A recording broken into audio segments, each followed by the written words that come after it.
Donald Trump is back at it again, claiming he alone can end the war in Ukraine in just 24 hours. Sounds familiar, right? It's a bold promise he's made before, but this time there's more going on behind the scenes.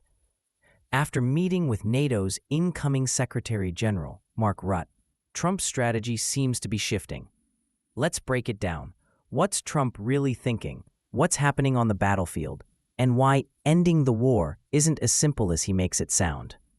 Trump has long believed he could flip Putin and bring Russia to the U.S. side to help counter China. In his view, Russia should be more worried about China's rise and therefore be willing to work with the West.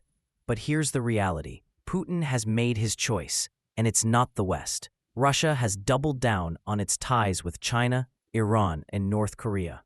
This anti-U.S. axis isn't going anywhere.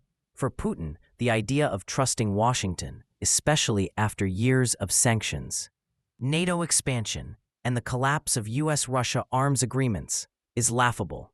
So Trump's realign Russia idea? It's out of touch with where Putin's regime actually stands. It might have made sense in theory years ago, but not in 2025. On the ground, the war has reached a brutal stalemate. Russia is slowly grinding forward, while Ukraine's defenses are stretched thin. Western military aid is flowing, but it's not always timely, and certainly not always enough. Trump says he's disappointed in Putin and wants to push for peace. He's floated a 50-day deadline to end the conflict once he takes office. That sounds ambitious, to say the least, especially when neither side shows signs of backing down. What's his plan? He hasn't shared details, but he is laying the groundwork for a very different kind of U.S. foreign policy. A few weeks ago, Trump made headlines for saying he'd impose secondary tariffs on countries that don't align with U.S. policies. At first, that spooked the markets. People thought he meant more global tariffs, like in his first term. Turns out, he meant secondary sanctions, a very different tool. These are targeted financial penalties aimed at countries or companies that help America's enemies, in this case, Russia. For example, if a bank in Turkey or a shipping company in the UAE is helping move Russian oil, the U.S. could sanction them, even though they're not American or Russian. This policy isn't new. Biden's team has used it too. But Trump would likely use it more aggressively, especially to punish countries trying to play both sides. Here's where things get interesting. Trump has hinted that future aid to Ukraine might not come directly from the U.S. government, but instead be funneled through NATO. That way, he avoids messy budget fights in Congress, which he's clearly fed up with. He can frame NATO as a tool for delivering American strategy, and he shifts the political heat away from himself. After all, it's NATO money, not U.S. tax dollars, even though NATO doesn't exactly have its own wallet.